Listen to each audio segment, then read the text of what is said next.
Ugh, are we there yet? Hello and welcome to I Am Not Your Tour Guide, but I am your host, Starla Skelton. Thank you if you are listening to this podcast. This is a space where travelers become storytellers. I want to engage in their perspectives and discuss their inspirations behind it. So today we have an amazing friend of mine with us.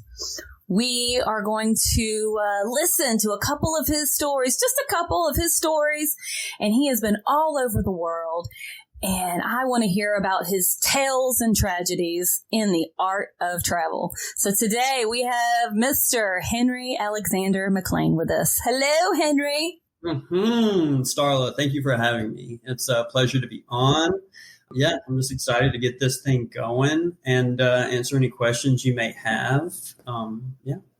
Yeah, so I gotta tell the listeners right now, just so they know, so I can give you a shout out.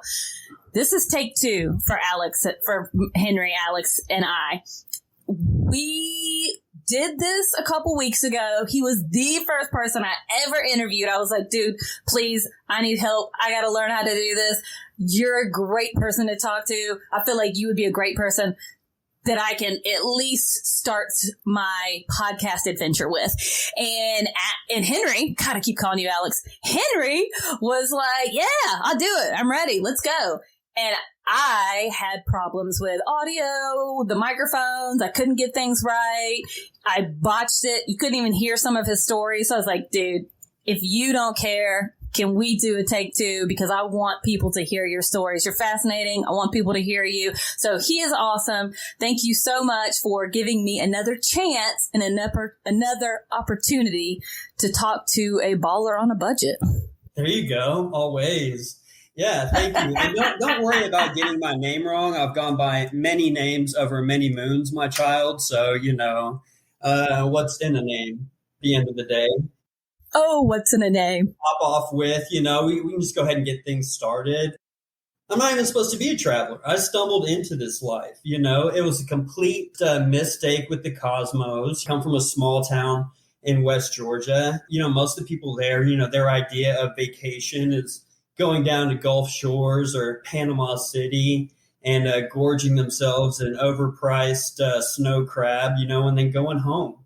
And that should have been my life. That should be my life now. I should be looking really, really forward to getting, those painted T-shirts and Destin, making memories forever. But that's not what happened. I guess I'll start off with my first experience. I was a teenager when I went to Europe. And I hated it at first. We went to Greece, Italy, Switzerland, France, and the UK. And it started. Wait, so that was your first emotion when it came to travel was hating it? Oh yeah, I hated it. I felt so uncomfortable. I did. I remember thinking. I can still remember thinking in my head, "Where's the sweet tea? Why don't these people drink sweet tea? What's wrong with them? Where's my Chick-fil-A chicken biscuit?" I remember literally thinking that in my mind. When I went to Greece and we went to Athens, saw the Parthenon, and I regret being such a brat at the time because it was such an important part of human history and it's absolutely breathtaking. But I was just like, it's hot, the food sucks, just being a bratty kid. And I went to then, our trip took us to Italy and we went to the Vatican, the smallest sovereign nation currently. I went in and I saw the Sistine Chapel. And it's one of those things where it's like, I know what it's supposed to look like. Nothing really took me back of the unexpected, but I looked up at that ceiling. And I didn't just, I got to feel it. I got to know what it smelled like in the Sistine Chapel. And it absolutely broke my heart in the best way possible. And I absolutely loved it. And right then and there, I was like, I'm going to do this forever for the rest of my life. Nothing is ever going to stop me. And I did. Man, so do you feel like that was your moment? Like that moment that it just really clicked for you, that you can look back on and say, yeah, from that moment on, I was a different person? Oh, 100%. Yeah, like it completsistine knocked me out. The Sistine Chapel is remarkable. And this man, Michelangelo, he did it for Pope Julius II, known as the Warrior Pope, the Pope that he did it for. The fact that just a human being painted a ceiling using, wooden ladders of some kind. I don't even know with the technology today how they could even pull that off, but he did. And it's just remarkable. And it was spiritual. And, it made me think that there was so much more to life. And it made me want to look for that. So I still look for that. I chase it like a madman into the night.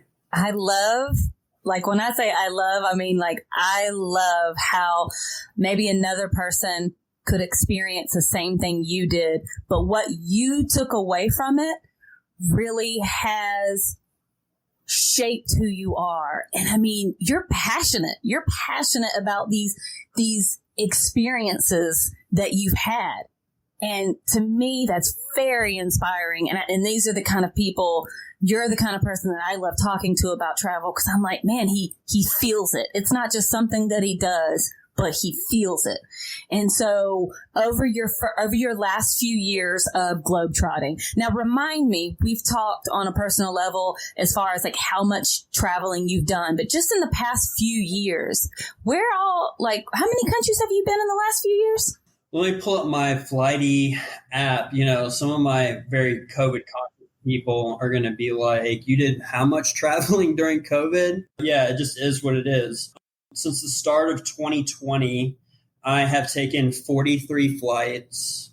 I've been to 25 airports. I've been to 16 countries. And that's 76,281 miles flown, which is 3.1 times around the world in 2 years. Total flight time, like in the air over the past 2 years, is like 7.2 days. Man, yeah, that's a lot of flight time. Mm-hmm. Man, no, that's awesome. So in that time of your traversing, was there ever a moment where you felt like you were doing more than just being a tourist? That's a funny argument that a lot of people make. Like, are you a tourist or are you a real traveler? For me, like, I don't really care. When I go to, first of all, I wear clothes that make me look really dorky most of the time because I don't really care what I look like. I just want to be comfortable. So I kind of look like a dad at a water park at a lot of these places wearing my Under Armour shorts that every girl I've dated absolutely hates, and I will never change that for anyone. Don't care. Or just like, my tank tops that I wear. Like I was in Istanbul last year and I went to go see the Hagia Sophia and the Blue Mosque. And I'm wearing this tank top that's a Club La Vila Panama City tank top that I wore to the Hagia Sophia. I mean, this is when the West collides with Istanbul. The police were not happy with me wearing. They obviously have never felt the rush of making out with a white girl with a nose ring at Club La Vila in Panama City. So they wouldn't be as mad. But yeah, back to your question of like traveler versus tourist. Like, what is the amount of time? Is it the amount of places? I've been to more places than some people with travel shows have been. For me, I don't even really care. Maybe I am a tourist, and what's so wrong with being a tourist? Yeah, I'm getting out there. This is something that I enjoy doing, and I don't do it for anyone but me because I found something that sets my heart on fire. It could be like a hobby like anything else. You could love archery. You could love collecting marbles. You could be really into UGA football. I love to travel. Mm-hmm. Exactly. And whenever I follow you on Instagram and Facebook, and you have a lot of good moments where you'll post about after a trip about your experiences. And one that I have loved lately is to learn more about your trip to Africa. How was that experience? Yes, everyone loves the Africa tattoo. I live in Sandy Springs, Georgia, and a lot of people show me love when they see just, a thoroughbred all-American white boy with a massive, obnoxious Africa tattoo on his arm. As they show me love. It was a trip I went with, our mutual friend Jay. We flew into Nairobi, on a red eye, absolutely felt like garbage, and took in the city. And it was my first time in that region of Africa. It was a huge cultural shock. First of all, like flying into the capital, Nairobi, it is so difficult walking up and down those streets because it is just this complete congestion of no one obeying any traffic laws at all. Just a very, intense landscape, but it's just so alive and vibrant. And you're just jumping across the street. There's chickens everywhere. There's people cooking food on the side of the street that the FDA has definitely not approved, but you got to eat it anyway because you just got to try it. That's one of the things about traveling. You have got to taste things and you have got to risk food poisoning. So, yeah, you just got to go for it. You'll be all right. I'm sure it's nowhere near. Just out of curiosity, have you ever had food poisoning? Yes. In Brazil, I did. It was so bad. It was unreal. I don't even want to get into that. And I have PTSD from that for sure. So bad. And it was at a nice restaurant. It was at Churrascaria. All right, we're getting off the beaten path here. Let's, we went from Nairobi, and of course you can't go to Kenya without seeing the wildebeest migration. It was in August this was 21. Yes, it was a year and a half ago. And we went to the wildebeest migration. In my mind, I'm like, okay, I'm going to go see what killed Mufasa. If you're familiar with the Lion King listeners, that 1994 animated hit by Disney, Mufasa dies because of this massive stampede. And what it was, those were wildebeests. One of the biggest parts of like kind of the northern Serengeti is when the wildebeests take this massive migration. And through that migration, it affects the landscape of so many other animals as a result thereof. So it's just one of the biggest places to just see live game sightings on the entire planet. And the thing is, we've been watching the Serengeti all our lives. If you've ever watched an animal show, where there's cheetahs, lions, rhinos, you've seen the Serengeti. So we went out there to see it. And we were specifically on the reserve of the Masai Mara. That was just extraordinary. It's funny. It's like you're almost you have to go up to this gate and they have to approve you. They look at your passport, you have to like pay them. I don't know. I think we paid like $100 each, but it's like you're getting entry into this Disneyland. And, and it certainly was. Out there, it just, I saw every large animal that I could possibly think of. And it was remarkable. It was humbling. It was scary at times. We had a big bull chase us down for like a little bit.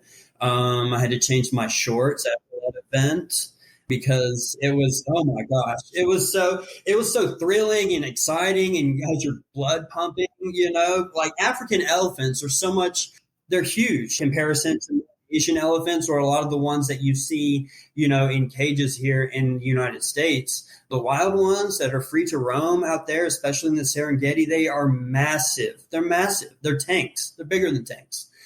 Can you remind me of what the Big Five are? Yeah, so the Big Five, it's a concept in Africa that they use to denote like kind of like the big sought after animals. They're, pretty much some of the biggest land animals there are. And it's, wildebeest. I may be wrong. Wildebeest, elephant, lion, hippo, rhino, I think. Okay. Yeah. Okay. Yes. Did you experience all five of them? Oh, yeah. All five. Saw all of them. Probably the biggest sighting out there, too, was we saw spotted leopards out there, and that's a very rare sighting. That is a very mystical creature that is very likes to stay very hidden. And the guys that we were with, because we were with two individuals from the Maasai Nation that we paid to take us out there on a Land Rover, so they were just like, guys, this is special. And I just stood out there, and it's just four grown men just not saying a single thing to each other, just experiencing it. It was extraordinary. It was really extraordinary. And it was, I don't take moments out in the Maasai for granted. at all. I have a blanket that one of them gave me that I keep very close to my bed. It was an extraordinary adventure. Yeah. That's amazing. This is off the top of my head, but I remember reading Nelson Mandela's biography, and he had this one line in it that really stuck with me because I have a daughter. And it said something along the lines of the silences. There's nothing more comfortable than the silence between a mother and their child. And, it made me think, first of all, God, how true is that? There's something so comfortable. You don't have to be anybody but yourself when you're, with your mother, sometimes with your father.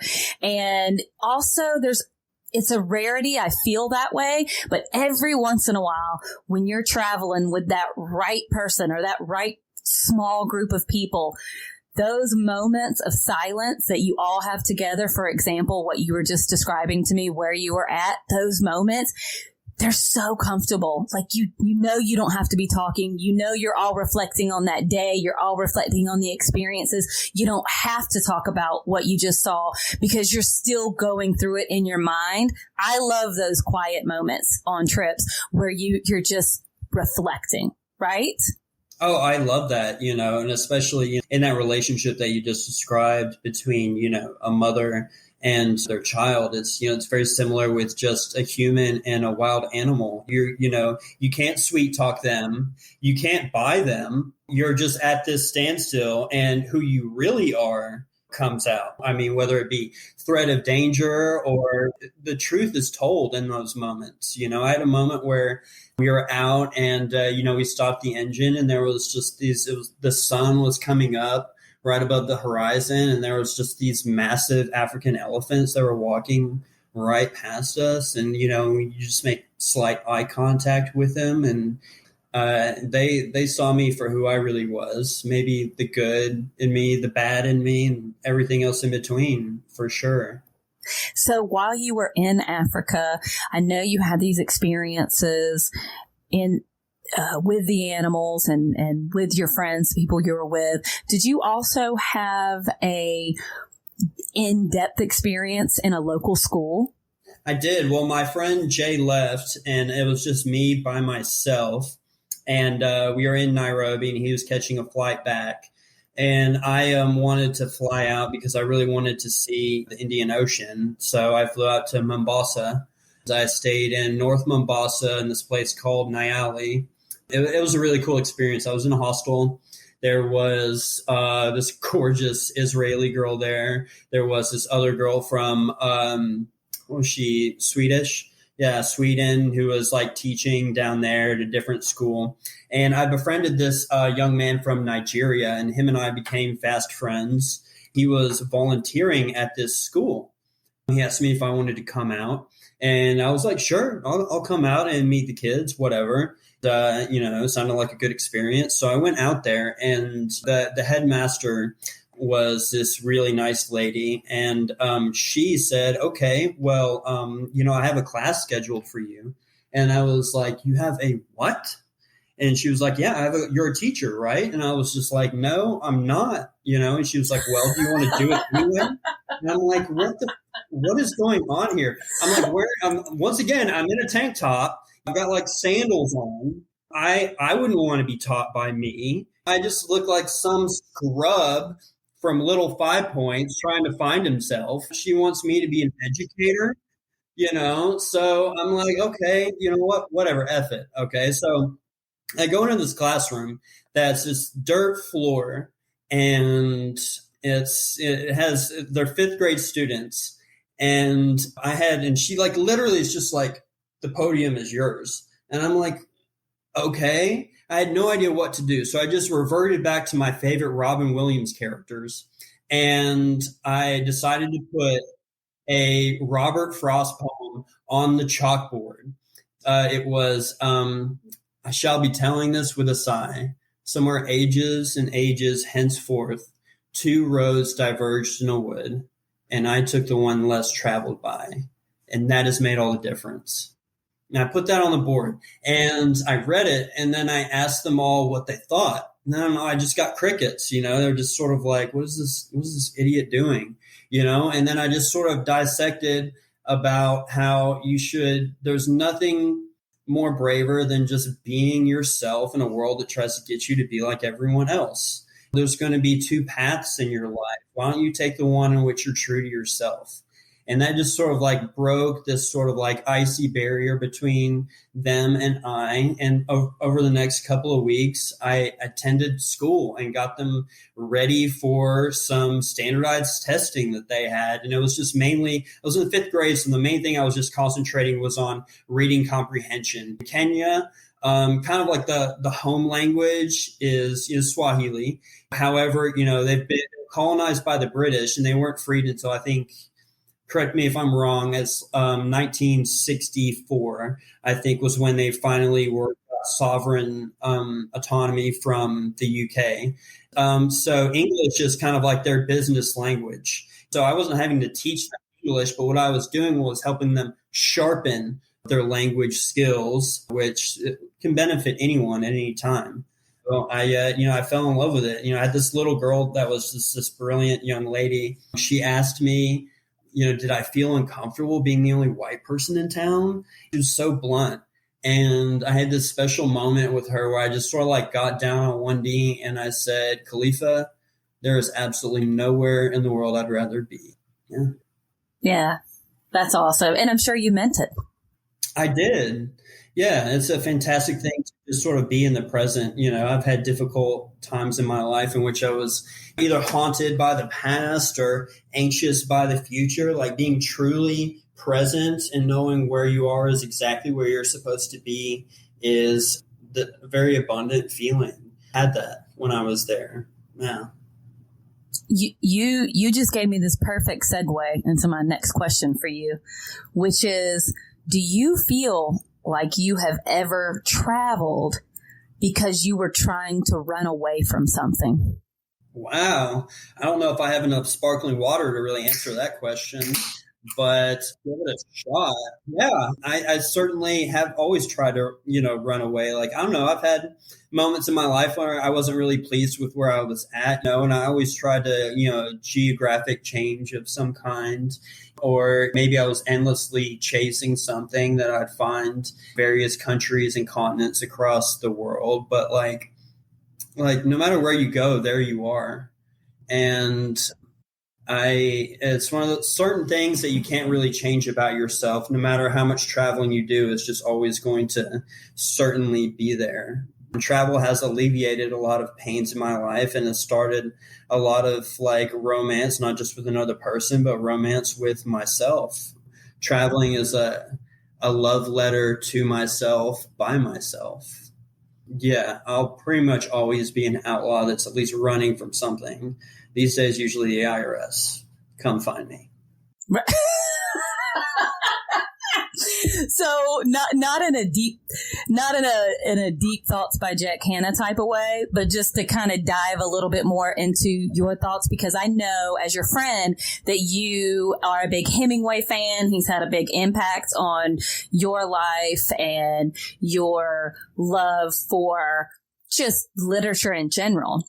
Mm-hmm. And so in his first book, The Sun Always Rises, there's this line, and I'm going to read it so I don't botch it. It says, "Going to another country doesn't make any difference. I've tried all that. You can't get away from yourself by moving from one place to another. There's nothing to that." After I read that, I had like a very mixture of feelings because I disagree in a lot of ways and then I agree in some sort of way. So I want to know, what's your interpretation of that? Well, I mean, I love Ernest Hemingway. I definitely don't want to go out the way he did. I believe he shot himself in the mouth in Idaho in 1961. So that's not how I really tend for my conclusion to be. But he said a lot of interesting things, and he had a very sharp tongue, and he had a really interesting life. A lot of things that he did. He spent time in Italy. He was an ambulance driver during World War I. He spent a lot of time in Africa as well. I love the Green Hills of Africa that he wrote. That was close to Kilimanjaro as well. And I don't know. I think I always related to him because he always seemed like someone that on the surface had everything, but was sort of like deeply troubled. And for me, that has always put me in a very perpetual state of growth, not being entirely completely satisfied. And I think that my higher power certainly made that a part of my personal constitution to never be completely satisfied within my own self, put me in this perpetual state of motion and going and looking for things and searching and having to meet people and having to taste things, having to fail, having to succeed, has put me in a lot of crazy situations, both good and bad and worth storytelling. But I think, his main point was you really can't run away from yourself, that you'll always be there. So what's the antidote? What should we do? For me, I think it's really just service to others, which you can do in any place, in any town. Right.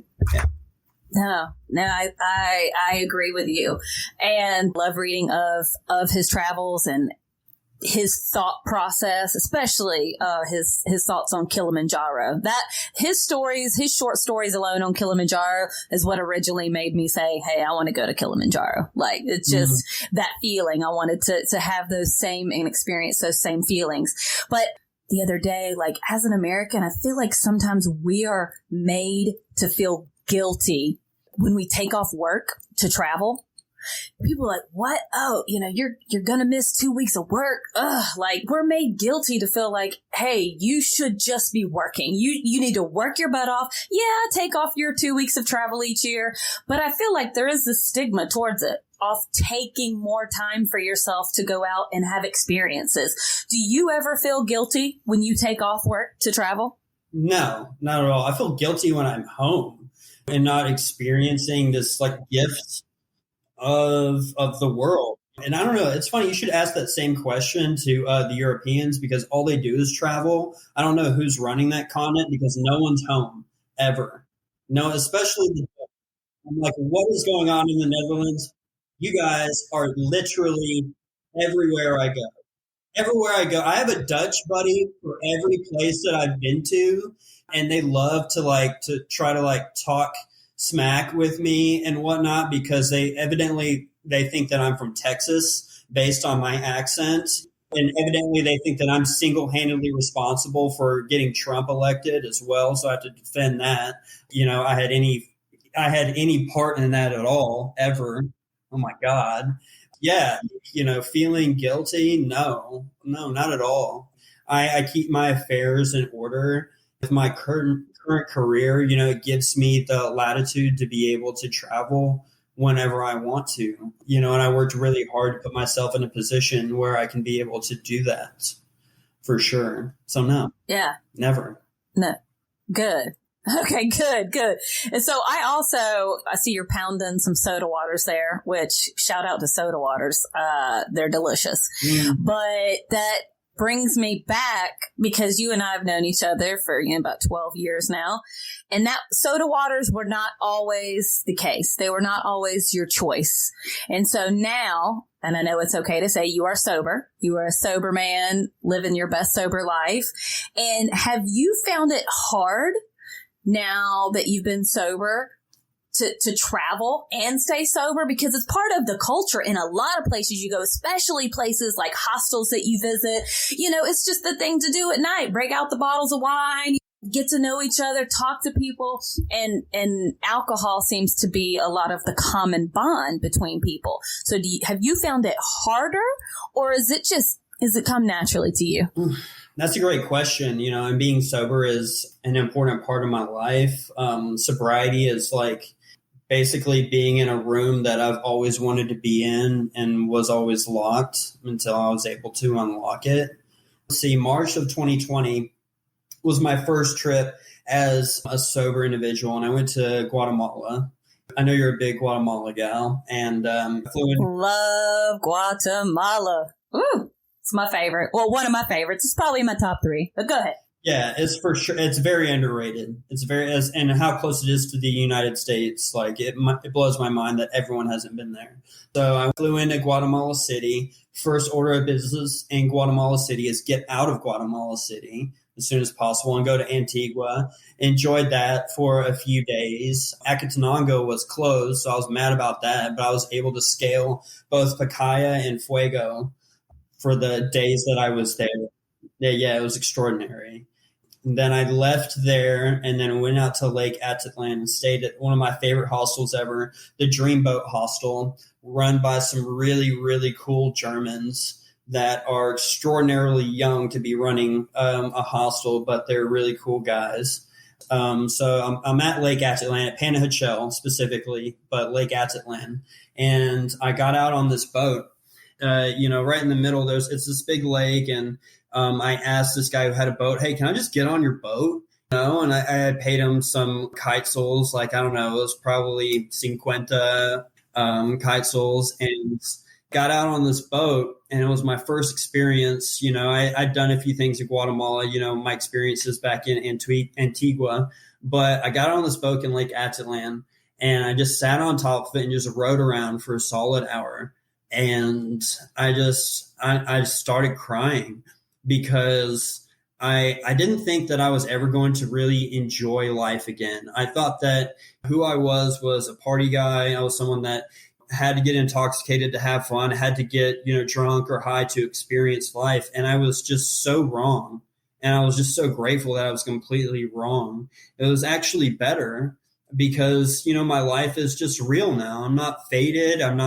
My mental acuity is better, but it's more than that. I'm able to actually experience life for what it really is.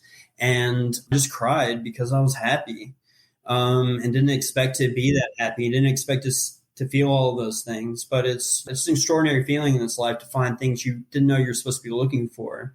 And that was certainly the case with me. It was, it was incredible. So do you feel like, from your perspective, that travel has the ability to heal wounds? Oh, wow. Yeah, that's certainly a very, strong narrative. I mean, you know how it goes when you're out on the trails and in different countries and in hostels, you'll meet different travelers, and every traveler has their own story. And it's just a really constant narrative where you'll get someone that just went through a difficult breakup or a recent divorce, and they watched Eat, Pray, Love with Julia Roberts. And they were like, I can do that. I can go find love. And my Javier Bardem is somewhere. Do I think it can? Yeah, I think it can. I don't think it's really about the fact that it heals the wounds. I think traveling changes you as a person. It has very transformative properties. And through being transformed by life, there's healing in that, because you realize the things that you were brokenhearted about or had a wound about in the first place really doesn't matter. And I don't really mean doesn't matter, but you're able to at least evolve through it in a certain sense. Yeah. When I was in Guatemala, we went to San Marcos, which is a cool little hippie town close to the lake. I know you've been. Great town. Yeah. And, we wanted to go to the yoga forest because that's just an Instagram hotspot. You just can't not go there without seeing the yoga forest. And getting up there, it's like this weird kind of like Mad Max Beyond Thunderdome, like hippie town, with a bunch of people, a bunch of, white folks from the suburbs, that got mad at mom and dad for paying their rent all the time and decided to just move out there and make jewelry and tell me how bad of a person I am because I'm an Aries. So once you get past all of that malarkey, and I have to like fight the urge not to get mad at them or sleep with them. You get past that, you're able to go to the yoga forest. And I was up there with a Danish buddy of mine named Christopher, and another buddy of mine that I met there who was a Colombian guy that was named Jay, and trying to find the yoga forest. And we got super lost. We're just like covered in sweat on sweat on sweat. trying to like figure out where to go. And we came up on a few like individuals that I would denote of the strict indigenous variety. And what I mean by that is they're individuals that are less, you could tell, are a lot less European, you know, whether it be like Portuguese or Spanish influence. But these are individuals that are indigenous to the lands with darker skin tone, much shorter and smaller in stature than us, and didn't speak Spanish. So those are your just main clues right there. And we came up on two of them, and they were like speaking in some language to us. It wasn't Quechua. It was just, you know, I had my Colombian buddy with me. He was like, dude, I have no idea what they're saying. I don't even know what's going on. And one of them came up to me, this like grown man. He was a grown man, but he was like maybe 4'10", I'd say 50 years old. And he came up to me after speaking all this like undefinable language. And we're all just standing there like, what do we do? And he just came up to me and he put his arm like kind of like on my hip. And he said, "Tu corazón es fuerte." And at the time I had no idea what that meant at all. Kept walking, and I was like, well, it's too bad we didn't understand a single thing they said. And he was like Jay, my Colombian friend, was like, no, he spoke Spanish at the end. And I was like, that was Spanish? And he was like, yeah. I was like, what did he say? And he said, "Your heart is strong." And it makes me think about what my life would be like if I didn't pursue something like this. Like if I didn't have little moments like that with some person from a completely different world than me that you had to say something to me.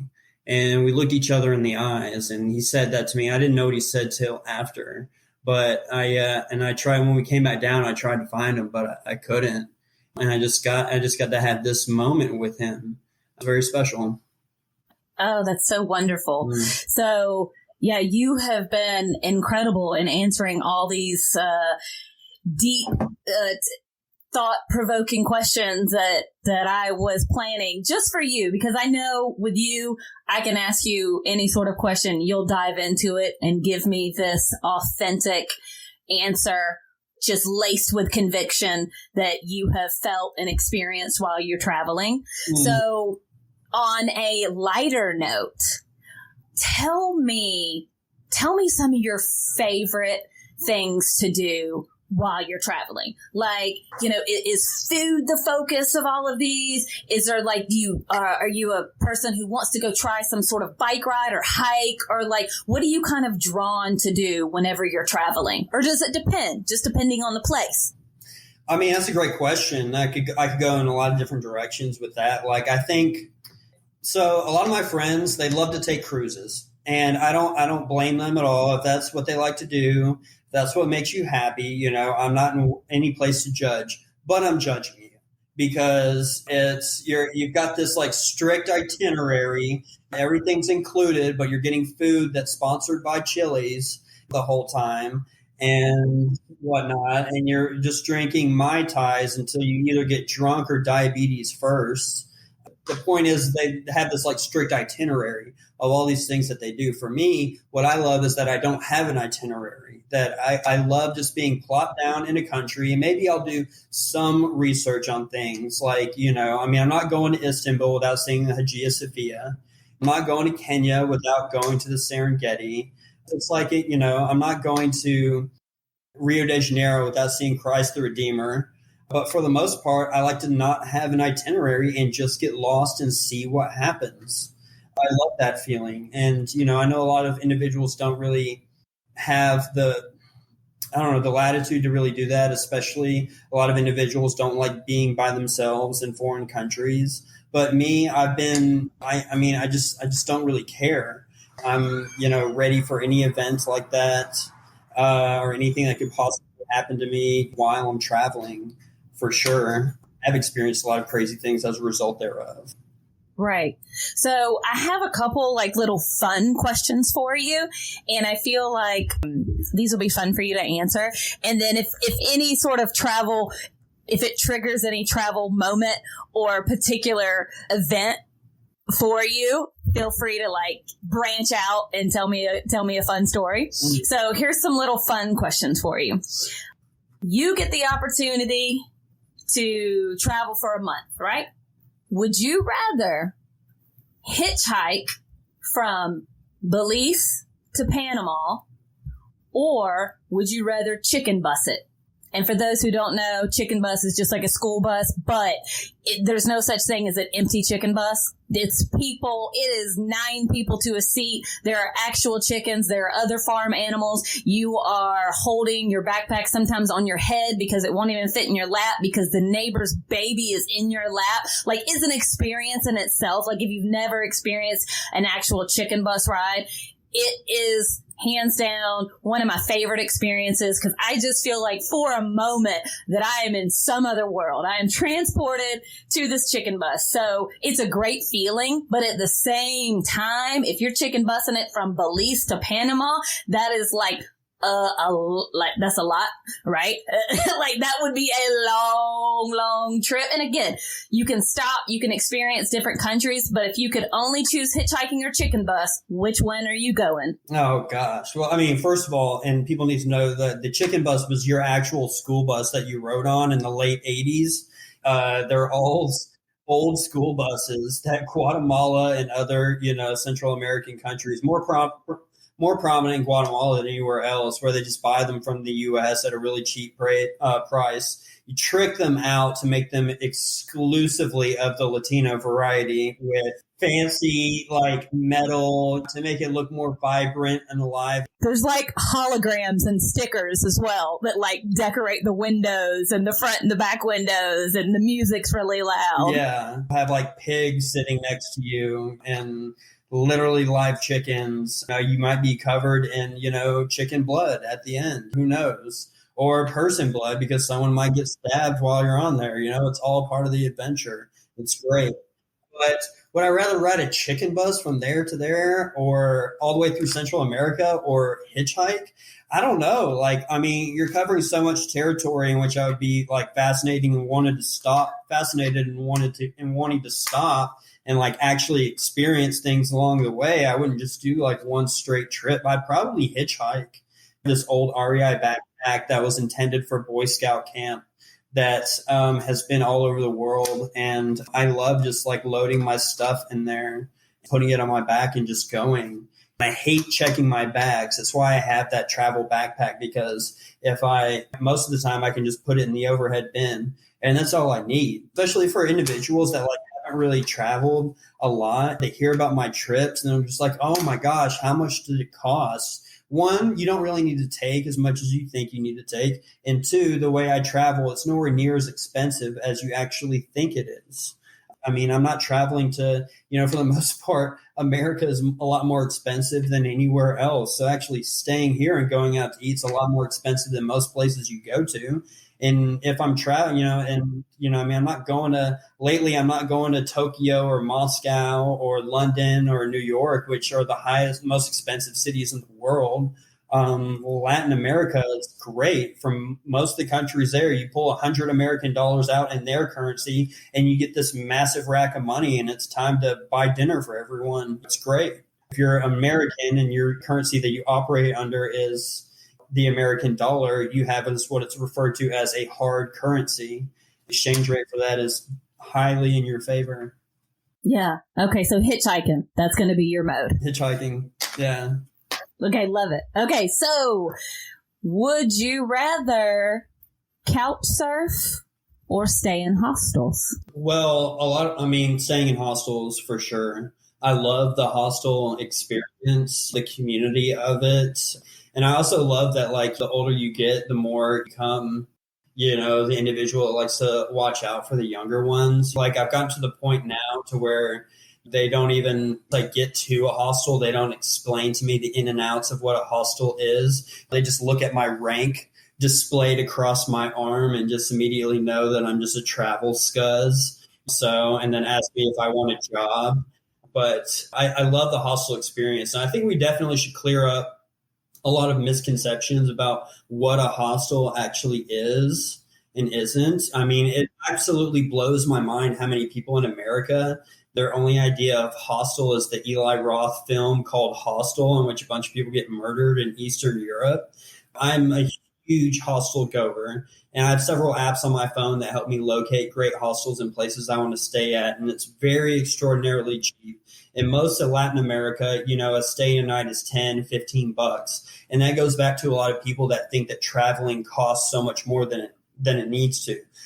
I'm not staying at the Four Seasons or the Ritz-Carlton, and I don't even want to, because I want to stay with my people in these hostels, which are basically these encampments or, these buildings that have, all of them can be different, but, they have like multiple beds in each room for a very reduced price. You kind of like go in there and stay in there. But most of them have restrictions like, you can't be too old or too young.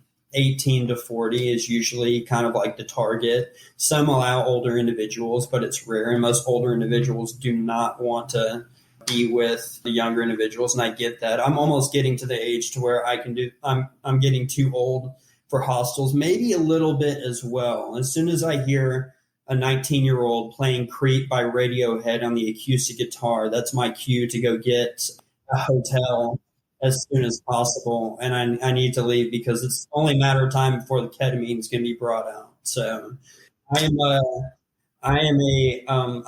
the hostel experience for sure. Let me just quickly insert my take on hostels. Like you said, they are extremely cheap. It is how I have been able to travel in the past a lot more fluently, because I wasn't going somewhere and spending $100 to $200 a night for a hotel. I would go, and if something cost over $10 back in my 20s, I wasn't staying there. Like, I was a $10 and under a night person. I had my budget travel just set, and that was how I traveled. And to me, to give you an example, let's just say you book the Hilton, right? You get there, you walk in, it smells nice, smells clean, like a hotel. You go get checked in, you go into your room. Yeah, you can get excited. Oh, look at this. Look at these bath towels. They're so nice. Like, there is a moment of fun for me if I'm staying in a nicer place. And when I was a flight attendant back in my early 20s, they put us up in like the best hotels, and they were beautiful. And so I do have a respect for those hotels and for that environment. But whenever I want an adventure, when I want an experience that I'm not going to forget, to give an example, because you can relate to this, I fly into Quito, right? Quito, Ecuador. Take a bus into town. And then from there, I have an address. And so I walk until I find this hostel.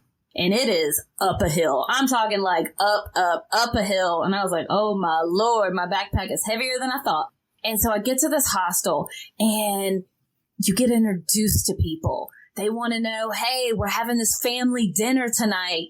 Are you going to be involved so we know to make enough dinner or not? Are there certain things you like to drink? We're going to have wine. If you want something different, bring your own.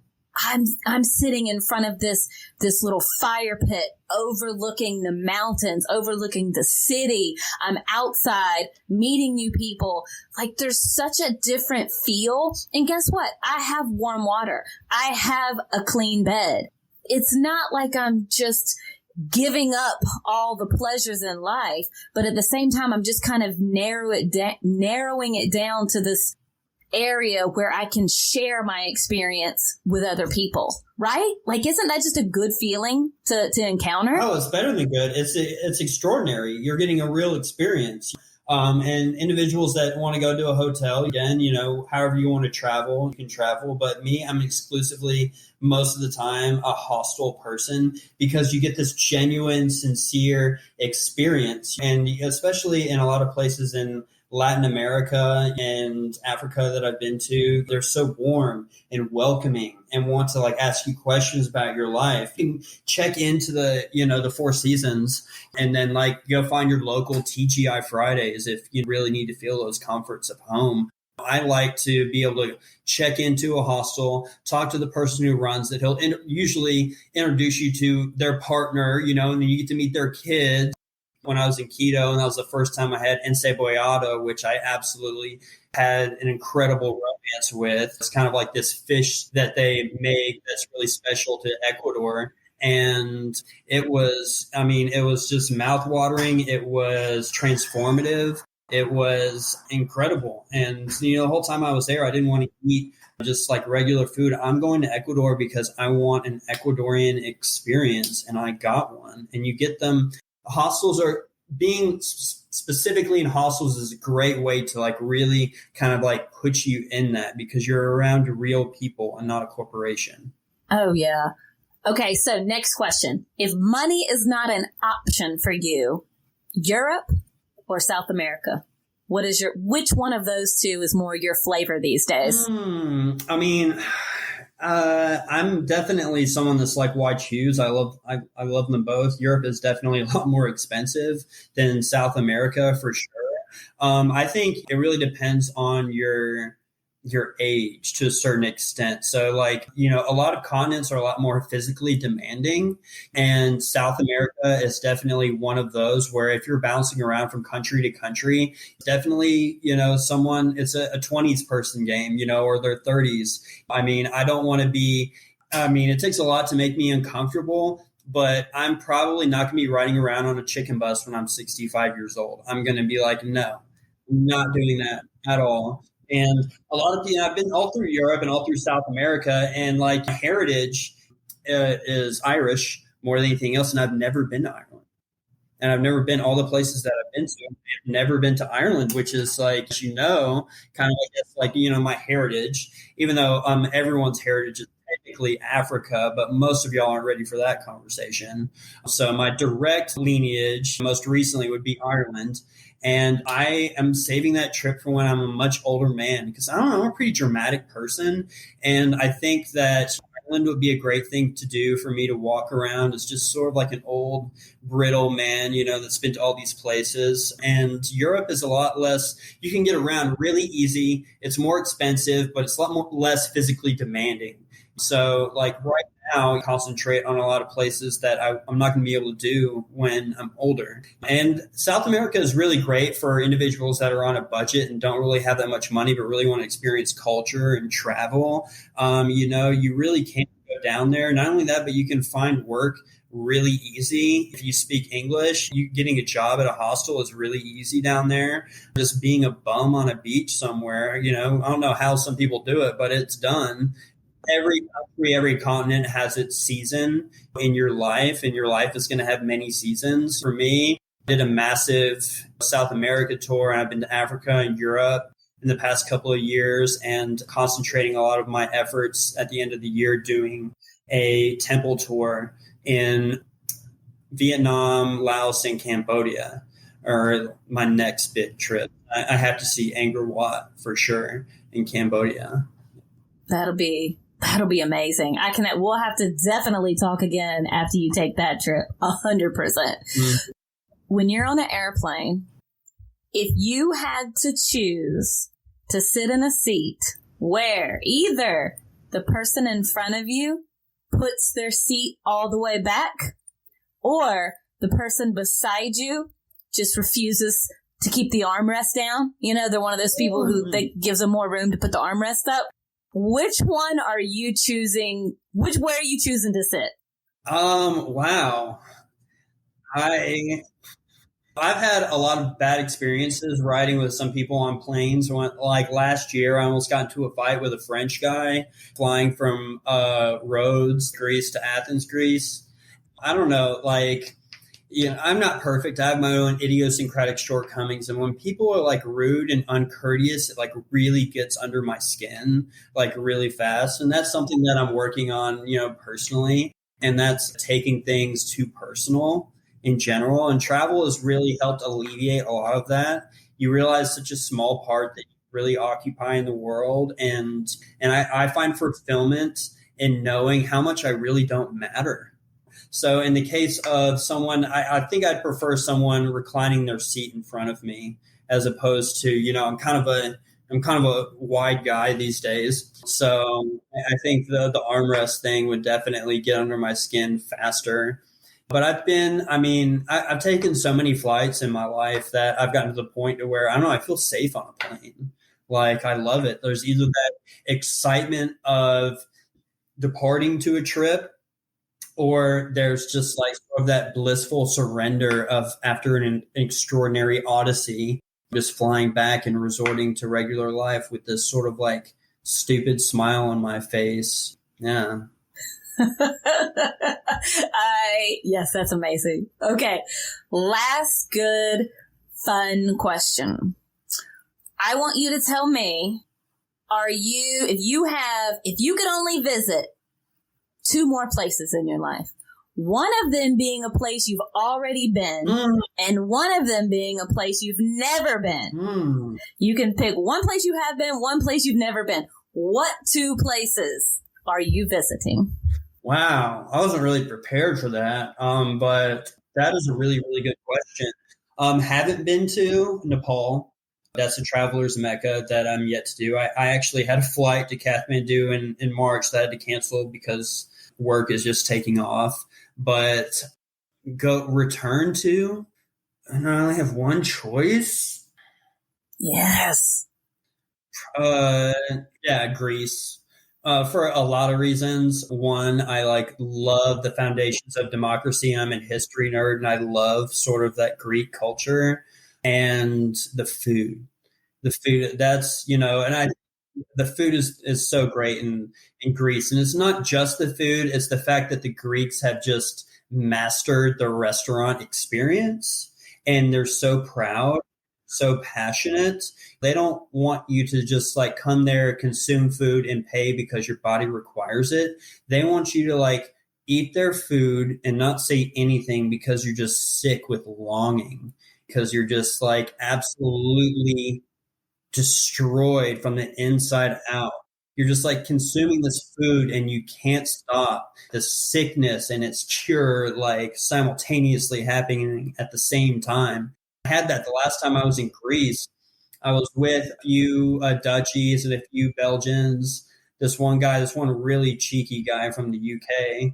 We went to this restaurant, and I had this like chicken that was in fig and honey and goat cheese. And it was just like this entire experience. It just sort of like, I've never had chicken cooked so perfectly, so adequately. I never thought chicken could ever reach this echelon, but it did. All of us had separate dishes and whatnot. We're sharing with each other and whatnot. And like no one spoke a single word. We just sat there just eating this incredible food that just knocked me out. Greece is very, very close to my heart for sure. You know what's fascinating? Why I don't think Greece is real and it's just a magical place is because last time I was there, this past summer, I was there for about 15 days. I ate and I ate and I ate their salads and I ate the chicken and I ate everything that was at any single restaurant and I experienced it all, right? And I came back and I had lost 10 pounds.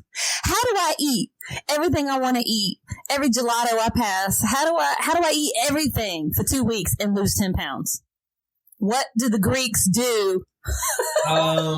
Which that doesn't make any sense to me because most Greeks I know are pretty round and happy with themselves. But I don't know, that Greek sun will knock you out. Yeah, don't play with that Greek sun. In regards to like intense like experiences with sun exposure, very anecdotally from my experience, Guatemala, Colombia, and Greece are the top ones where the sun just like really hit me. And number one is probably Colombia. It was in December too.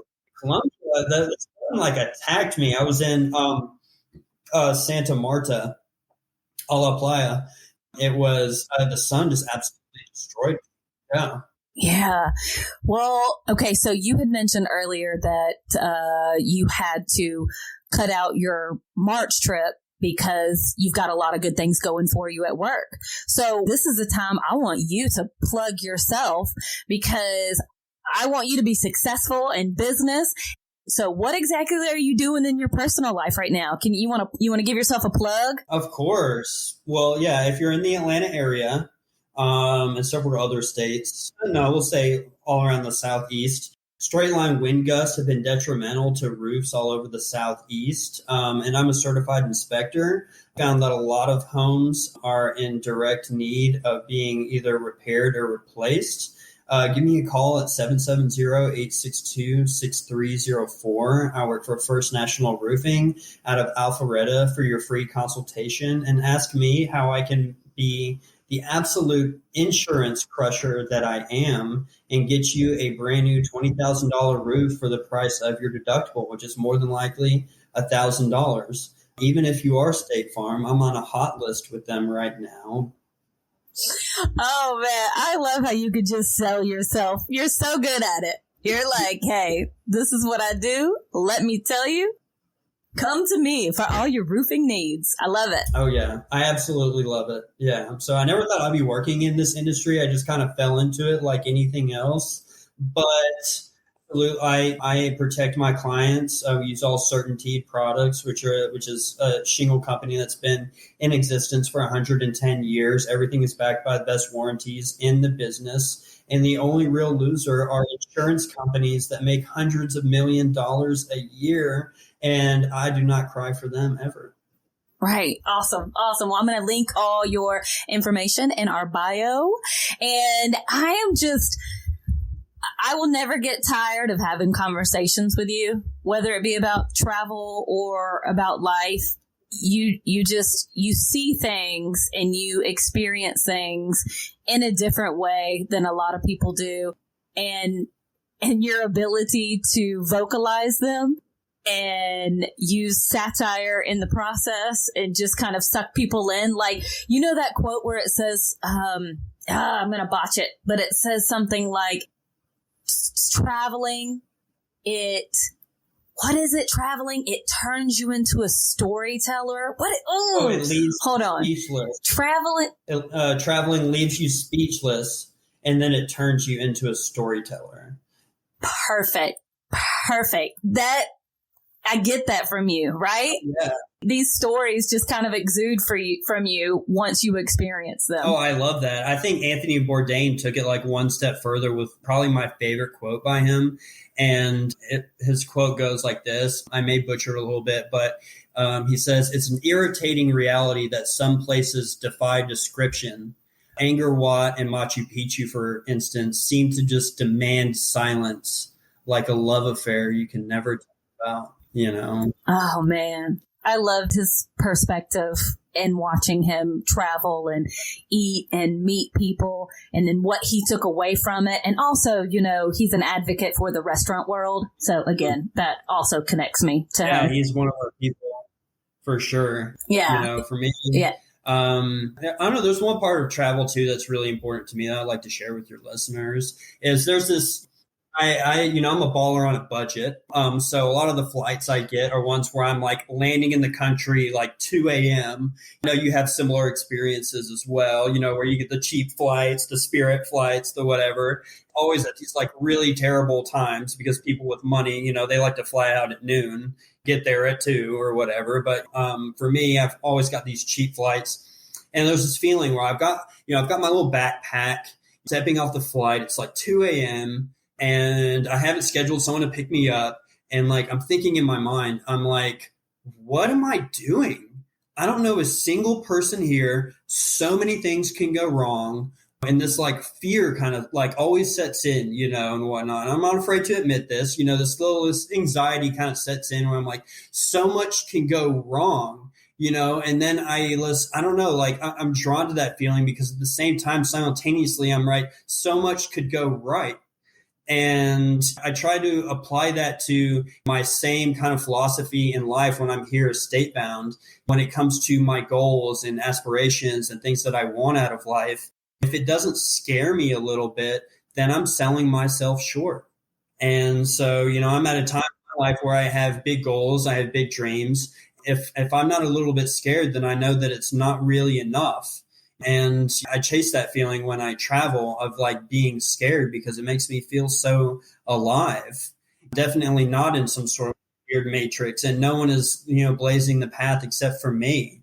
I'm absolutely in love with it. And it's such a special feeling to have a romance and a love affair with something that has nothing to do with another person, just you. 2021, I went to so many amazing places. That was like one of the best years of my entire life. Went to Costa Rica. I went to the Galapagos in Ecuador. I had that amazing adventure in Africa, and I went to Colombia at the end. And I have tattoos from all those places all across my body, my souvenirs, because now I can't forget about it, even if I tried. But, these experiences just kind of live with you. You can spend your money on getting a nice car, nice clothes, nice shoes, all these things that are supposed to make you happy. But all those things can just be taken away from you. The thing about living a traveler lifestyle is that these things exist with you forever. And sometimes traveling is ugly. Sometimes it's a little bit dirty. Sometimes it's a little bit painful. Sometimes it hurts, but, that's okay. As Anthony Bourdain said, the journey changes you. It's supposed to change you. And, hopefully you take something good from it, and hopefully that you leave something good behind. Man, I feel like as soon as we get off this call, I'm probably going to start Googling some cheap plane tickets. This conversation's making me want to go travel somewhere. Oh, man. Well, you're amazing. Thank you so much for taking the time to talk to me. And the good thing about this conversation is that I know there's many more to come. So especially next time you take another trip, I want to talk to you whenever you get back, get some freshness, get this takeaway from a fresh trip that you just took. Like, I think that would be fun as well. Yeah. I'm at your service. Okay, perfect. All right. Well, thank you so much for talking to us and giving us just a little glimpse, a tiny little glimpse of your travel experiences. Thank you, Starla. All love. We remind you that this is a non-smoking flight. Smoking is prohibited on the entire aircraft, including the lavatories. Tampering with, disabling, or destroying the lavatory smoke detectors is prohibited by law. If you have any questions about our flight today, please don't hesitate to ask one of our flight attendants.